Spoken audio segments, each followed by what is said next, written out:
పిలవగానే వచ్చినందుకు thank you so much. And wait చేసి మరీ నా కోసం ఇచ్చేస్తున్నందుకు థ్యాంక్ యూ సో మచ్. బేసిక్గా బయటికి రాగానే మీతో ఇంటరాక్ట్ అవ్వాలి అని అనుకున్నాను, కానీ ఫెస్టివల్ మూడు ఇవన్నీ కొంచెం హడావుడి ఉండటం వల్ల లేదు, మీతో కొంచెం ఫ్రీగా టైం తీసుకొని మీతో కొంచెం ఎక్కువ టైం స్పెండ్ చేయాలని ఈరోజు ఇలా మీ అందరిని పిలవడం జరిగింది. Thank you so much. ప్రతి ఒక్కరికి ఇక్కడికి వచ్చిన ప్రతి ఒక్కరికి థ్యాంక్ యూ సో మచ్. నన్ను కలవడానికి వచ్చిన థ్యాంక్ యూ సో మచ్. ఇంకేంటి ప్రభంజనం వెయిట్ అక్కడ తగ్గుతామండి, ఎవరెళ్ళినా తగ్గుతారు అక్కడికి వెళ్తే. బికాస్ అక్కడ సిచ్యువేషన్స్ అలా ఉంటాయి, హౌస్లో సిచ్యువేషన్స్ అలా ఉంటాయి, మీరు అందరూ చూస్తూనే ఉంటారు కాబట్టి.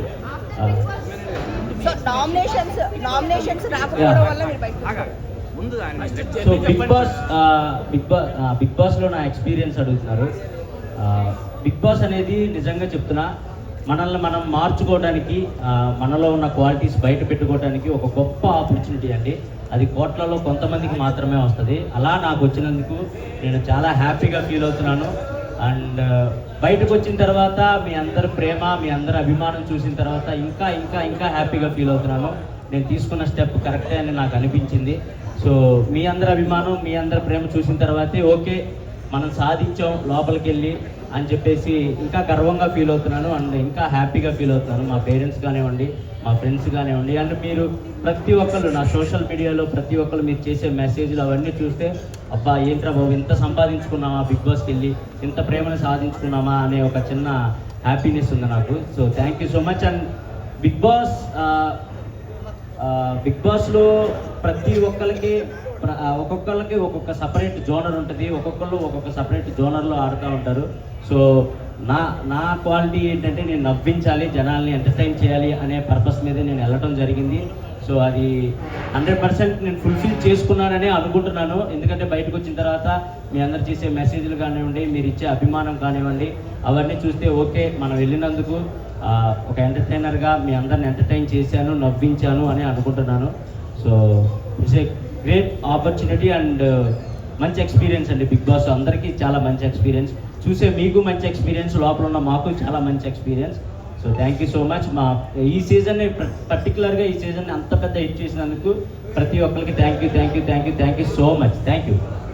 తర్వాత ఏం చేంజ్ వచ్చింది బిగ్ బాస్లో అంటే మనం చాలామంది అనుకుంటారు బిగ్ బాస్లో వీళ్ళు యాక్టింగ్ చేస్తున్నారు అలా 105 రోజులు యాక్టింగ్ చేయడం ఎవరి వల్ల కాదండి. ఎందుకంటే అక్కడ సిచ్యువేషన్స్ కూడా అలాగే ఉండే. వీడు యాక్టింగ్ చేస్తున్నాడు అని తెలిస్తే బిగ్ బాస్ వాడికి వేరే పరీక్ష కూడా పెడతాడు. సో అట్లా మనం ఏంటి, మన ఒరిజినాలిటీ ఏంటి, మన క్యారెక్టర్ ఏంటి అని జనాలకి తెలిసేలా చేసేదే బిగ్ బాస్. సో నా ఒరిజినాలిటీ జనాలకి నచ్చుతుందా లేదా, నేను ఇంత ఇలా సాఫ్ట్గా ఉంటాను, మనం ఎవరిని అంటే బాధపడేలాగా మాట్లాడే వ్యక్తిత్వం కాదు నాది. సో ఇలా ఉండటం జనాలకు నచ్చుతుందా లేదా, కొంచెం మాసీగా ఉండేవాళ్ళు కూడా నచ్చుతూ ఉంటారు బిగ్ బాస్లో. కొంచెం చిల్ మూడ్ మాసీగా ఉండేవాళ్ళు నచ్చుతారు. ఇలా ఉండేవాళ్ళు ఇదేంటి కొంచెం సైలెంట్గా ఉంటున్నాడు అని కూడా నచ్చకపోవచ్చు. సో నా క్యారెక్టర్ నచ్చుతుందా లేదా అనుకుంటేనే నేను హౌస్లోకి వెళ్ళాను. బట్ బయటకు వచ్చిన తర్వాత లేదు మీరు చాలా బాగా ఆడారు, చాలా బాగా మంచిగా ప్లే చేశారు అండ్ అందరితో బాండ్స్ మంచిగా ఇది చేసుకున్నారు అని చెప్తే చాలా హ్యాపీ అనిపించింది. సో ఎందుకు ఎలిమినేట్ అయ్యానండి అది మనకు చెప్పలేమండి. ఎందుకంటే అది ఎప్పుడు ఎలా జరిగిద్దో మేము హౌస్లో ఉన్న వాళ్ళం కూడా ఎవరు విన్ అవుతారు, ఎవరు ఎలిమినేట్ అవుతారు అనేది మాకు అస్సలు కొంచెం కూడా మా ఇమాజినేషన్ కూడా. ఎందుకంటే నాకు సార్ వచ్చి ప్రతి వీక్ ఒక్కళ్ళనే పొగిడితే ఓరి అమ్మ వీళ్ళు ఒక్కళ్ళనే పొగుడుతున్నారు, వీళ్ళే విన్నర్ అవ్వచ్చేమో అనే ఒక ఉంటుంది మాకు. కానీ వచ్చిన ప్రతి ఒక్కరిని పొగుడుతారు, వచ్చిన ప్రతి ఒక్కరిని తిడతారు. ఆ 14 మందిలో ఉన్న ప్రతి ఒక్కరిని పొగుడుతారు, ప్రతి ఒక్కరు తప్పులు చెప్తారు, అవి సరిదేసుకుంటా పోవటం తప్ప వీళ్ళు ఫస్ట్లో ఉన్నారు, వీళ్ళు సెకండ్లో ఉన్నారు అవి మాకు అసలు తెలియదు. అండ్ ఓట్స్ పరంగా వస్తే నాకు తెలిసి అంటే నా కామెడీని ఎక్కువగా అంటే సిటీలో బాగా ఎంజాయ్ చేసిన ఊర్లలో మా అమ్మ ఏజ్ వాళ్ళు లేదా నేను వెళ్ళినా కూడా ఏదన్నా ఈవెంట్స్కి కానీ వాటికి వెళ్ళినా కూడా మా అమ్మ మీకు పెద్ద ఫ్యాన్, మా డాడీ మీకు పెద్ద ఫ్యాన్, మా వైఫ్ మీకు పెద్ద ఫ్యాన్ అలా చెప్తూ ఉంటారు. సో వాళ్ళకి నాకు తెలిసి హాట్స్టార్లోకి వెళ్ళి ఓట్లు వేయటం ఇవి కొంచెం కష్టమే. అంటే మనం అలవాటు చేస్తుంటే మేబీ చేసేవాళ్ళేమో, కానీ నేను నామినేషన్లోకి రాకపోవటం, వాళ్ళకి అలవాటు చేయకపోవటం ఇది ఒక మిస్టేక్ అయ్యి ఉండొచ్చు అని నేను అనుకుంటున్నాను. సో సంజన గారికి నేను అదే కోరుకునేవాడిని. నేను ఎటు నామినేషన్లోకి రావట్లేదు. మా అమ్మ మా అంటే కొంచెం మరీ 100% నాకున్న పెద్ద పెద్ద కోట్లాది మంది అని చెప్పను, కానీ నా సైడ్ నుంచి చేసే 100 మంది అయినా మా అమ్మకి వేయాలని నేను కోరుకుంటాను. నేను అదే హ్యాపీగా ఫీల్ అవుతాను. సో మా అమ్మగారు కూడా సంజన గారికి వేసేవాళ్ళు అంట, నాకు చెప్పారు. ఎందుకంటే నువ్వు లేనప్పుడు మాకు కన్ఫామ్గా సంజన గారే హౌస్లో ఉండాలి అని అనుకునేవాడిని అని చెప్పేసి మా అమ్మ, మా నాన్న, అందరూ మా ఫ్రెండ్ సర్కిల్ మొత్తం మీ సంజన గారికి సపోర్ట్ చేసామని చెప్పారు. నాకు అది చాలా హ్యాపీ అనిపించింది. బికాస్ నేను కూడా టాప్ 5 నేను వెళ్ళినా ఆమె యాజ్ కాంపిటేటర్గా చూసినా కూడా ఆమె నాతో పాటు నా పక్కనే ఉండాలి టాప్ 5 వరకు అని చేపట్టుకొని ఇద్దరం జర్నీ చేసాం. ఈ బిగ్ బాస్ జర్నీ మొత్తం ఎక్కడ ఇంత మిస్అండర్స్టాండింగ్స్ కూడా రాకుండా, ఒకవేళ వచ్చినా వాటిని నైట్కి నైట్ సార్ట్అవుట్ చేసుకొని అలా కాదు బిడ్డ, ఇలా కాదు బిడ్డ అలా అని నన్ను చెప్పి నిజంగా నేను అంటే ఆమె నన్ను కన్నా కూడా అంత మెచ్యూరిటీగా ఆలోచించేవాళ్ళు కాదు నాకు తెలియదు, కానీ ఒక సొంత కొడుకులా చూసుకున్నారు. అన్ని వారాలు ఎమోషనల్గా చాలా బాండ్ క్రియేట్ అయింది. సో అది చాలా హ్యాపీ. మీ ఇద్దరు టాప్ 5లో ఉండాలి అని పక్కా అనుకున్నాం. ఫస్ట్ వీక్ వెళ్ళినప్పుడు ఉన్నాం. అది నాకు చాలా హ్యాపీ అనిపించింది. ఇమాన్యుయల్గా బిగ్ బాస్కి వెళ్ళిన తర్వాత అంటే దేవుని మర్చిపోయి ప్రేయర్ చేయడం మర్చిపోతారేమో అనుకున్నాము. అంటే దేవునికి దగ్గరగా ఉన్నారు. ఎలా బయటకు వచ్చినాక మిమ్మల్ని ఎలా రిసీవ్ చేసుకున్నారు? అమ్మ అది ఎవరు బిలీవ్ వాళ్ళమ్మా. ఇప్పుడు నేను బిలీవ్ చేసే గాడిని నేను ప్రేయర్ చేస్తాను, అండ్ సంజన గారు బిలీవ్ చేసే గాడిని సంజన గారు, అక్కడ ప్రతి ఒక్కళ్ళు ప్రేయర్స్ చేస్తూనే ఉంటారు. బికాస్ అంటే ఇప్పుడు నేను జీసస్ నమ్ముకోవచ్చు, అండ్ సంజన గారు వేరే దేవుని నమ్ముకోవచ్చు, అండ్ తనుజ వేరే సాయిబాబా గారు. సెలబ్రేషన్స్ ఎలా జరిగాయి? మంచిగా జరిగాయి. Thank you. Me love story బయట పెట్టారు, మరి రివీల్ ఎప్పుడు చేస్తున్నారు? రివీల్ ఇంకా పెళ్లి తర్వాత రివీల్ చేద్దాం. అంటే కప్పుతోటి బయటికి రావాలని కోరుకున్నారు కదా, మరి తన రియాక్షన్ ఎలా ఉంది బయటకు వచ్చిన తర్వాత? లేదు, తను చాలా హ్యాపీ ఫీల్ అయింది. బికాజ్ నేను అంత బాగా ఆడుతాను, ఫిజికల్ గేమ్స్ అంత బాగా ఆడతానని తను ఎక్స్పెక్ట్ చేయలేదంట. సో నువ్వు ఎంత బాగా ఆడతావు, ప్రతి గేమ్ ఇలా విన్ అవుతావు, నేను ఎక్స్పెక్ట్ చేయలేదు, నాకు అక్కడే మీరు నెగ్గేశారు అని చెప్పింది. అది నాకు చాలా హ్యాపీ అండి. సో మీకు ఎంత మంచి కాస్ట్యూమ్స్ పంపించినా సరే మీరు ఆ లుంగి అను అవే వేసుకొని ఉన్నారంట. ఏంటి మంచి కాస్ట్యూమ్స్ ఎవరైనా వేసుకుంటారండి. ఇప్పుడు నేను హీరోలా తయారయ్యి కళ్ళజోడు పెట్టుకుంటే మీరు ఎందుకు నవ్వుతారు చెప్పండి? నేను అక్కడికి వెళ్ళింది ఏంటి, జనాల్ని నవ్వించాలనే ఉద్దేశంతో. నాకు మంచి కాస్ట్యూమ్స్ వచ్చాయి, నాకు మంచి షూ అవన్నీ వచ్చాయి. బట్ అందరిలాగా రెడీ అయిపోయి నేను మేకప్ వేసుకొని కూర్చుంటే జనాలు ఎంటర్టైన్ చేయాలి, జనాల్ని ఏదో గెటప్ వేసి నవ్వించాలి. మనం చూడంగానే స్క్రీన్ మీద చూడంగానే జనాలు కొద్దిసేపు అలా రిమోట్ పక్క ఛానల్ పెట్టకుండా అలా ఆగాలి. అంటే మనం ఏదో డిఫరెంట్గా కనపడాలి, డిఫరెంట్గా నవ్వించాలి అనే ఉద్దేశంతో నేను వెళ్ళటంతోనే ఒక 2 జతలు లుంగీలు, అలా కొత్త కాస్ట్యూమ్స్ అలాంటివి నేనే తీసుకుని వెళ్ళాను. బికాస్ జనాలు నవ్వించాలి కాబట్టి. అంటే దాని గురించి వంశీ గారు మీకన్నా ఎక్కువ మీరు లోపలికి వెళ్ళిన దగ్గర నుంచి వంశీ గారే కష్టపడ్డారు. సో ఏం చెప్తారు మీ బ్రదర్ గురించి? బ్రదర్ కదండి, కష్టపడాలి కదా, తప్పదు. అమ్మా వెళ్ళేలోకి చెప్తానమ్మా, ఇప్పుడే యాడ్ చేశాను అనుకో, వాయిస్ పోయింది అనుకో, మళ్ళీ సంజనా గారు లాగా చేయాలి నేను. సో అందుకోసం అమ్మా మెయిన్గా నామినేషన్స్ లేకి రాలేదనేసి అంటున్నారు. సో దానికి మీరేం చెప్తారు? అంటే మెయిన్ రీజన్ అని నేను చెప్పకపోవచ్చు, కానీ వన్ ఆఫ్ ద రీజన్ అయితే నేను అది అనుకుంటున్నాను. ఎందుకంటే నామినేషన్స్లోకి రావాలి అని నాకు కొన్ని వీక్స్ గడిచిన తర్వాత అర్థమైంది. నామినేషన్స్లోకి వస్తేనే ఓట్ బ్యాంకింగ్ అనేది క్రియేట్ అవుతుంది, అప్పుడే మనకు అలవాటు పడిపోయి జనాలు ఓట్లు వేస్తారని. బట్ నేను ఎప్పుడూ నన్ను నామినేట్ చేస్తారని భయపడేవాడిని కాదు, కానీ వేరే వాళ్ళని నామినేట్ చేయాలంటే చిన్న బాధ వేసేది. ఎందుకంటే వాళ్ళతో కలిసే కామెడీ చేసేవాడిని, వాళ్ళతో కలిసే వంటలు ఉండేవాడిని, వాళ్ళతో కలిసే ఫన్ క్రియేట్ చేసేవాడిని. అలా ఉండి ఒక్కసారిగా వీకెండ్ రాగానే వాళ్ళని మీరు ఇది చేశారు, మీరు ఈ తప్పు చేశారు అని వాళ్ళని ఏలెత్తి చూపించాలంటే నాకు ఎక్కడో చిన్న మొహమాటం ఉండేది, అండ్ చిన్న భయం బాధ అనిపించేది. అంటే నేను పక్కవారిలో తొందరగా తప్పులు ఎతికే క్యారెక్టర్ కాదు నాది. సో దానివల్ల కూడా నాకు మైనస్ అయింది. నేను ఎక్కువ తప్పులు ఎతికేవాడిని కాదు ఎవరిలో, సర్లే మనోలే కదా, ఏదో ఆడుతున్నారు కదా అలా వదిలేసేవాడిని. సో అది కూడా నాకు కొంచెం మైనస్. పర్సన్ బాగా ఆడింది, గేమ్ మంచిగా రన్నరప్ అయింది. So happy, and super game ఆడింది, మంచిగా పేమెంట్ అయిపోయింది. కళ్యాణ్ గారు గెలిచారు కదా, ఎలా అనిపిస్తుంది? హ్యాపీ, నేను చాలా హ్యాపీ. వాడు కళ్యాణ్, డిమోన్ వీళ్ళిద్దరు నాకు లాస్ట్ ఒక 5 వీక్స్ ముందు నుంచి బాగా కనెక్ట్ అయిన పర్సన్స్ వాళ్ళు. వర్త్ అదేంటండి, మీరే కదా ఓట్లేసి గెలిపించారు. వర్తే. నేను 3rd వీక్ 4th వీక్ నుంచి అనుకుంటా హౌస్లో ఉన్న ప్రతి ఒక్కరికి చెప్పేవాడిని, ఈ సీజన్ విన్నర్ అయినా అవ్వకపోయినా ఈ సీజన్లో ఉన్న ప్రతి ఒక్కళ్ళు విన్నర్ వర్తే. బికాస్ ఈ సీజన్లో అన్ని ట్విస్టులు జరిగాయి, అన్ని టర్న్స్ జరిగాయి, వస్తున్నారు పోతున్నారు, ఎవరెవరో వస్తున్నారు వైల్డ్ కార్డ్స్ అని లేదా అలా జరుగుతూనే ఉన్నాయి. అండ్ లోపల ఆ సిచ్యువేషన్స్ కూడా మాకు అర్థమవుతూ ఉన్నాయి. ఏంట్రా ఏ క్షణం ఏం జరుగుతుంది ఏంటి అనుకుంటా గుండెల్లో ఒక్కట్లో పట్టుకొని ఆడిన రోజులు ఉన్నాయి మేమంతా. సో ఆ మూమెంట్స్లో అక్కడ వరకు వచ్చి విన్నారంటే కన్ఫామ్గా వర్తి అండి. ఎవరైనా టాప్ 5లో ఉన్న వాళ్ళు ఎవరైనా వర్తి.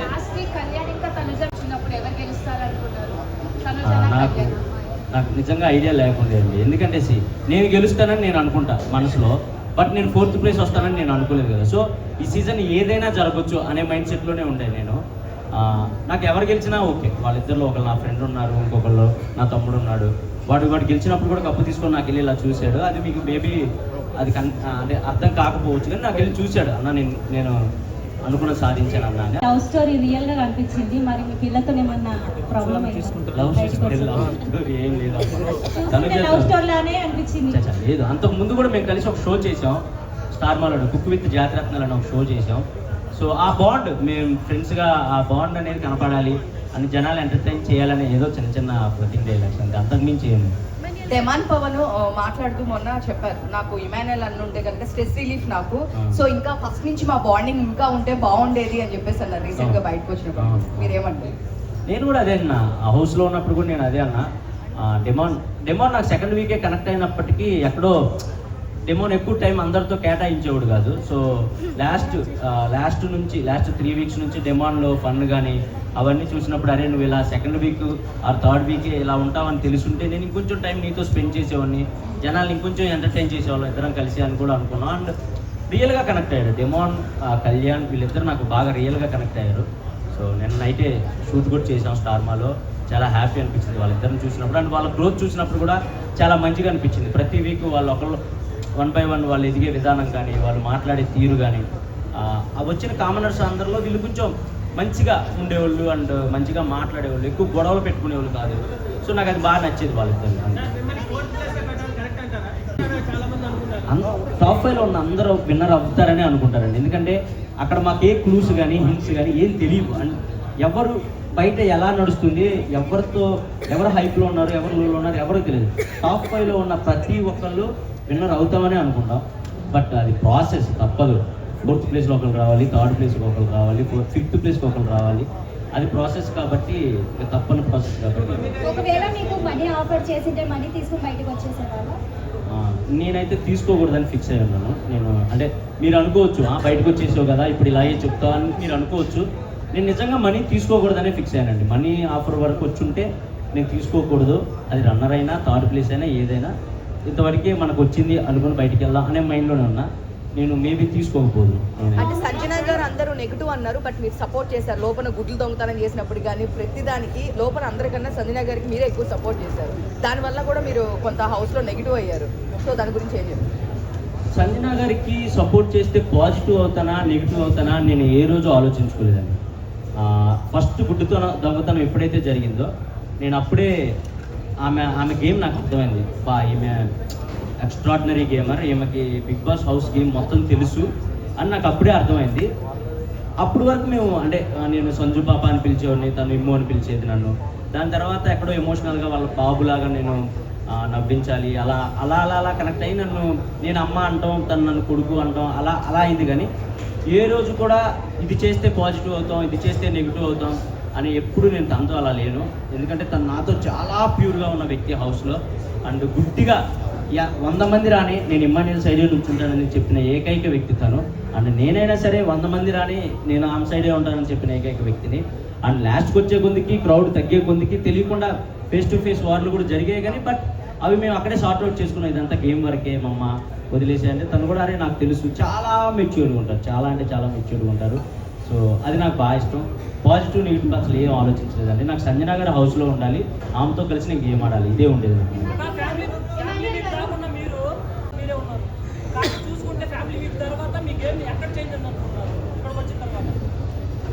ఫ్యామిలీ వీక్ తర్వాత నేను ఫస్ట్ ఆఫ్ ఆల్ నేను గేమ్ చూసుకోలేదు. వచ్చిన తర్వాత అంత టైం లేదు, ఎపిసోడ్స్ ఏం చూడలేదు. ఫ్యామిలీ వీక్ తర్వాత నా గేమ్ ఎక్కడ చేంజ్ అయిందో నాకు అంటే నేను ఎక్కడ చేంజ్ చేయలేదు. నేను ఫస్ట్ వీక్ నుంచి ఎలా ఉన్నానో ఫ్యామిలీ వీక్ తర్వాత కూడా అలాగే ఉన్నాను. కాకపోతే మా అమ్మ వచ్చి ఒక మాట అంది, నువ్వు హీరోలా బయటకు రావాలి అని అంది. అంటే ఎవరైనా అదే కోరుకుంటారు, గెలవాలనే కోరుకుంటారు. సో గెలవడానికి ఏం చేయాలి, గెలవాలంటే గేమ్లో ఎక్కువసేపు ఉండాలి, మనల్ని మనం కాపాడుకోవాలి, అదే చేసుకుంటూ వచ్చాను. నేను ఎక్కడ తగ్గించలేదు నా గేమ్ కానీ నా ఫన్ కానీ. ఒకవేళ చూసుకుంటే 15th వీక్లో కూడా నేను స్కిట్లు చేసిన రోజులు ఉన్నాయి. బేసిక్గా 15th వీక్లో అందరూ రిలాక్స్ అయిపోతారు, అమ్మయ్య అని నడువాలు చేసి ఇంక మనం టాప్ 5కి వచ్చేసాం కదా అనుకుంటారు. కానీ నేను 15th వీక్లో కూడా రోజుకో స్కిట్ చేసేవాడిని మిమ్మల్ని ఎంటర్టైన్ చేయడానికి. సో నా గేమ్ అయితే మార్చుకోలేదు కానీ బట్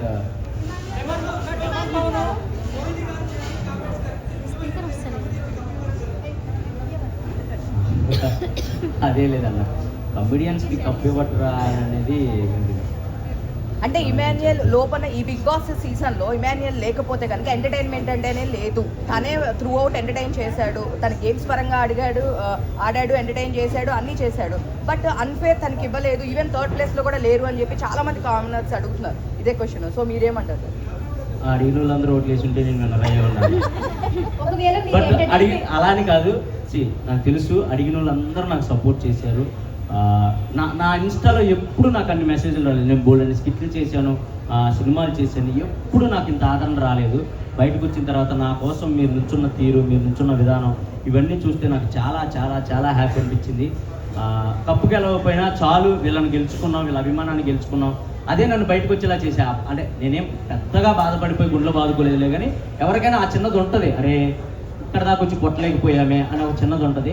దాని నుంచి బయటికి రావడానికి మాత్రం నిజంగా మీరే, మీ ప్రేక్షకులు మీరే నాకు ఆ బూస్ట్ని ఇచ్చారు. దాని నుంచి వెంటనే బయటకు వచ్చేసి నేను మళ్ళీ షూటింగ్స్కి వెళ్ళడానికి కారణం మీరే. మీరు పెట్టిన మెసేజ్లు, మీరు పెట్టిన స్టోరీలు, మీరు ఇచ్చిన ఫీడ్బ్యాక్, అదే. Thank you so much. ఒకవేళ చేయట్లేదు బయట ఏంటి అదే నేను అక్కడ లోపలికి వచ్చిన అంటే ఓటు అప్పీల్ కోసం వచ్చినప్పుడు కూడా జనాలు అడిగారు నన్ను, ఏంటి మీరు ఓన్లీ ఎంటర్టైన్ చేయడానికి వచ్చారా, ఒకవేళ ఎంటర్టైన్ చేయకుండా గేమ్ ఆడితే ఏంటంటే, వచ్చిన ప్రతి ఒక్కరిలో మీరు ఇతను ఎలా ఉంటాడు, ఇతను ఎలా ఉంటాడు, ఇతను ఎలా ఉంటాడని మీకు ఎవరి గురించి తెలియదు. బట్ ఇమాన్యుయల్ అనేవాడు ఎంటర్టైన్ చేస్తాడని మీ అందరికీ తెలుసు. అలాంటిది నేను వెళ్ళి లోపలికి వెళ్ళిన తర్వాత ఏం ఎంటర్టైన్ చేయకుండా ఓన్లీ గేమ్స్ ఆడుకుంటూ కూర్చుంటే అసలు మేము వీడి నుంచి ఎక్స్పెక్ట్ చేసేదే ఎంటర్టైన్మెంట్ కదా, అది పక్కన పెట్టేసేది ఏంటని మీరే నన్ను బ్యాడ్గా ఫీల్ అవుతారు. ఇమాన్యుయల్ గేమ్ ఆడినా ఆడకపోయినా ఎంటర్టైన్ చేస్తే చాలు అనుకునే పర్సన్స్ కూడా చాలామంది ఉన్నారు ఆడియన్స్లో. సో నేను ఎంటర్టైనర్ గెలవాలి అని అనుకోవటం తప్పు కాదు, ఎంటర్టైనర్ గెలవాలి అనుకోవాలి. ఎంటర్టైనర్ గెలవాలంటే ఓన్లీ ఎంటర్టైన్మెంట్ చేస్తేనే సరిపోదు, కన్ఫామ్గా గేమ్స్ ఆడాలి, కన్ఫామ్గా విన్ అవ్వాలి, మన ఎఫర్ట్స్ కనపడాలి. ఈ రెండు ఉంటేనే ఎంటర్టైనర్ విన్నర్ అవ్వగలడు అని నేను బలంగా నమ్మి లోపలికి అడుగు పెట్టాను. ఎక్కడ కుదిరితే అక్కడ కామెడీ చేయడానికి ట్రై చేశాను. ప్రతి గేమ్ విన్ అవ్వాలనే ఆడాను. నాకు తెలిసి నేను ప్రతి గేమ్ విన్ అయిన ఒక 3-4 గేమ్స్ తప్ప. సో ఇవి చాలు నాకు అనిపించేది, ఇంకా అంతే అనిపించేది. ప్రతి నామినేట్ డెమన్ పవర్ ఇంకా రీతు గురించి, నిజంగానే డెమన్ పవర్ గేమ్ లో అయిందా రీతు వల్ల? అంటే లో అయిందని నేను చెప్పనండి, వాడి గేమ్ సూపర్ ఆడాడు. ఫస్ట్ వీక్ నుంచి కూడా సూపర్ ఆడాడు. ఎందుకంటే వాడికి నేను ఆపోజిట్, నాకు వాడు ఆపోజిట్, మా ఇద్దరికే పడేది ప్రతి గేమ్.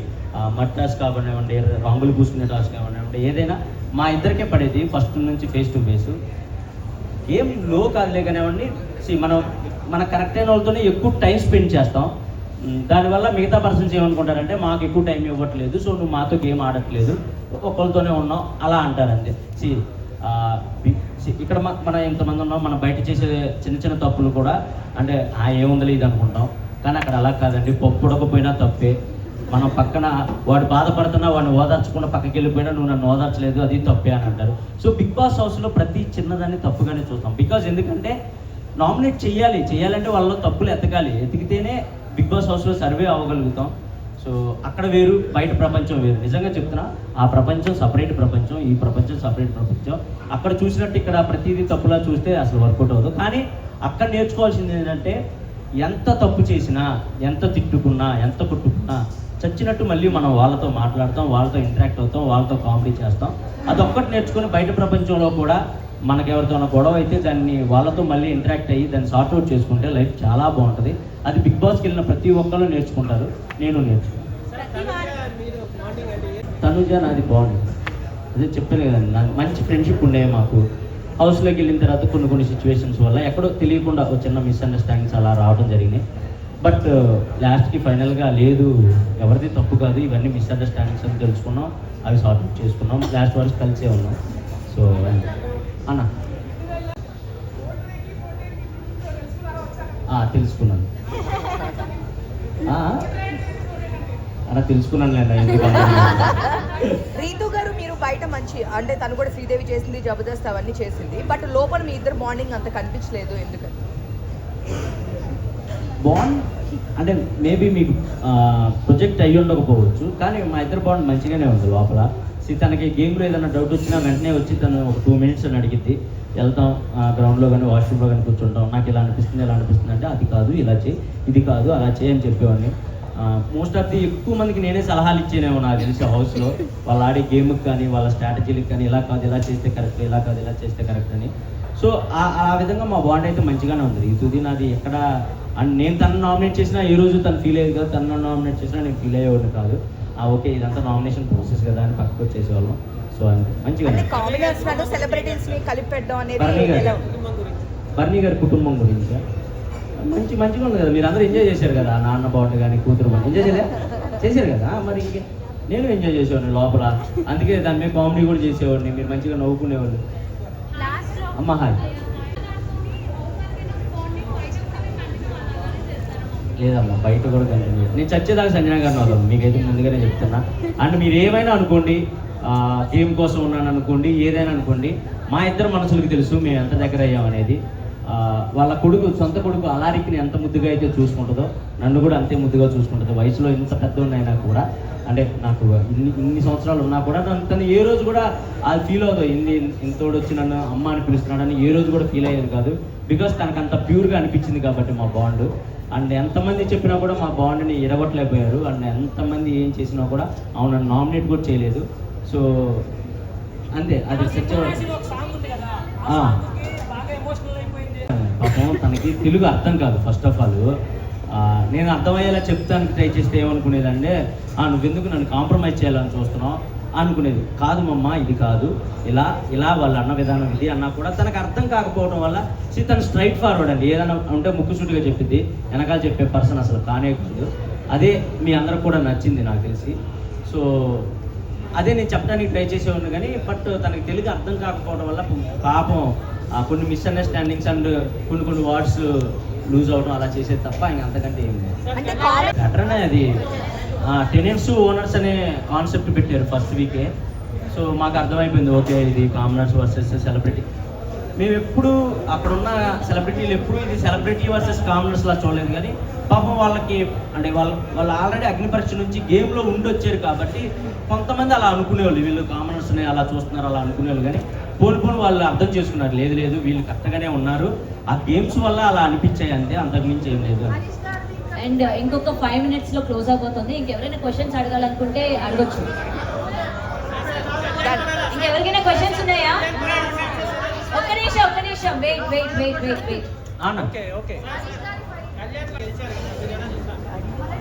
నేను హ్యాపీగా ఫీల్ అవుతాను. నేను కామన్ మ్యాన్, మీ అందరికీ తెలుసు ఎక్కడి నుంచి వచ్చానో మీకు తెలుసు, నా బ్యాక్ డ్రాప్ ఏంటో మీకు తెలుసు, 0 నుంచి స్టార్ట్ చేసిన నేను కూడా. So I'm so happy. నాకు వాడు గెలిచినప్పుడు కూడా నైట్ ఫోన్ చేసి హ్యాపీగా ఫీల్ అయ్యాడు. అండ్ నాకు చాలా హ్యాపీ అండి, నిన్న కూడా కలిసాం మేము ఇద్దరం. నాకైతే వాడికి వెళ్ళటం నాకు చాలా హ్యాపీ. మాస్క్ మ్యాన్ గారితో అనిపోయి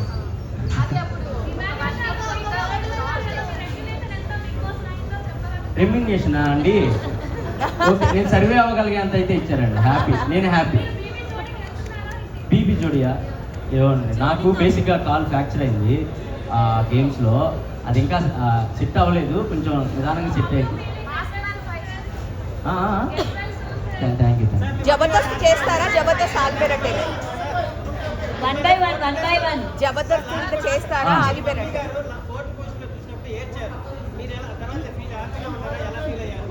తర్వాత నేను చెప్పాను, మా మమ్మీ ఏడ్ చేశారు నేను 4th week బయటకు అంటే 4th ప్లేస్లో రాగానే. కానీ నేను తర్వాత చెప్పాను, లేదు మమ్మీ ఇది ప్రాసెస్, ఎవరైనా రావాల్సిందే, మనం దాన్ని యాక్సెప్ట్ చేయాలి, నువ్వేం బ్యాడ్గా ఫీల్ అవ్వకు, నేను హ్యాపీగానే ఉన్నాను, నువ్వు కూడా హ్యాపీగా ఉన్నాను చెప్పాను. తను హ్యాపీ ఉన్నాను. అంటే ఎవరినైనా ఒకటే అండి, నేనేం అది స్ట్రాటజీ అని మీరు అనుకోవచ్చు. కానీ ఇప్పుడు గేమ్లో ఉండాలి, గేమ్లో ఉంటే ఇంకో గేమ్ ఆడతాం, అది గెలిస్తే ఇంకో గేమ్ ఆడతాం. ఇదన్నీ గెలుచుకుంటూ వెళ్తేనే మీకు మేము కనపడతాం, లేదంటే సైడ్ కూర్చుంటే మేము మీకు కనపడం. మీకు ఎక్కువ మేము గేమ్ ఆడుతున్నట్టు కనపడాలన్నా, లేదా మేము ఎఫర్ట్స్ పెడుతున్నట్టు కనపడాలన్నా మాకు తగ్గ గేమ్ ముందొచ్చేది, మేము దాని వరకు వెళ్ళాలన్నా ఈ స్ట్రాటజీలన్నీ ప్లే చేసుకుంటానే వెళ్ళాలి. అండ్ అది ఓన్లీ గేమ్ కోసమే, ఒకళ్ళని దెబ్బతీయాలని కానీ లేదా ఒకళ్ళు ఓడిపోవాలని కాదు. మమ్మల్ని మేము నిలబెట్టుకోవడానికి, ఆ టయానికి మేము గేమ్లో ఉండడానికి ఏం చేస్తే మేము గేమ్లో ఉంటాం అదే ఆలోచించేవాళ్ళం తప్ప ఒకళ్ళు ఓడిపోవాలి ఒకళ్ళు గెలవాలి అలా ఆలోచించేవాళ్ళం కాదు. ఆ ప్రాసెస్లోనే జరిగింది అది. ఇప్పుడైతే నేను స్టార్ మాలో చేస్తాను. జిల్లా పరిషత్ అంటే లోపల ఉండే వాళ్ళకి మాకు తెలిసిద్ది. వీకెండ్స్ వస్తే మా కాళ్ళు ఉనికిపోతూ ఉంటాయి, ఏమేమి అంటారో, మనం చేసిన తప్పులు ఏమేమి చెప్తారో, బయటికి ఏది ఎలా పోర్ట్రేట్ అయిందని మాకు ఉనికిపోతూ ఉండేది. బట్ వచ్చి ఆయన స్మైల్ ఇస్తేనే అంటే మన తప్పులు కూడా స్మైల్తోనే చెప్పేవాళ్ళు, మన కరెక్షన్ కూడా స్మైల్తోనే చెప్పేవాళ్ళు. ఆ స్మైల్కి మాకు కొంచెం రిలీఫ్ ఇచ్చేది.